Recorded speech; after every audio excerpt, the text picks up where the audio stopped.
આ કીડીને જુઓ, આ કીડી અહીંયા પેલો લાડુ બનાવ્યો ને ચૂરમાના, જે ચોરીવાળી ચૂરમાના લાડુ બનાવ્યા છે ને, તો એનો ભૂકો ઢોળાણો છે. તો અહીંયા બધી કીડી આવી છે ગેસના ઓટા ઉપર, તો હું એને પ્રેમથી ખાવા દઉં છું. જો મેં ગોળનો ડબ્બો આડો રાખી દીધો છે.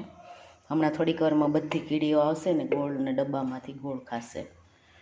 તો મારું કહેવાનું એવું થાય કે બધા એવું કે કેડિયારું પૂરવા માટે કેડિયારું પૂરવાનું હોય તો લોકો મંદિરે જાય, કોઈના ઘર જો હારી પાછી એવી જો હમણાં ફટાફટ એટલી બધી કેડી આવી જશે ને, બધું આ બધું જે ટોળાણું છે ને બધું લઈ જશે. હા, તો હું એ કહેતી હતી કે આપણે કેડિયારું પૂરવા માટે કોઈનું ઘર ગોતીએ, કોઈના ઘરની પાસેનું ઝાડ ગોતીએ, એની કરતાં બેટર છે કે આપણે આપણા ઘરે જ આપણી કીડીને ખવડાવીએ તો શું વાંધો. તો કોકના ઘરે જાઓ, કોકના ઘર પાસેનું ઝાડના કીડી નાખું તો પછી આપણા ઘરે અહીંયા રાખીએ તો શું વાંધો. જો અહીં કીડીનું ઘર છે તો બહાર જવું ન પડે, આપણા ઘરે જ કીડી ખાય છે. તો મારો તો એવો વિચાર છે કે આપણા ઘરે જ કીડી આવે ને એને ખાવા દેવું જોઈએ.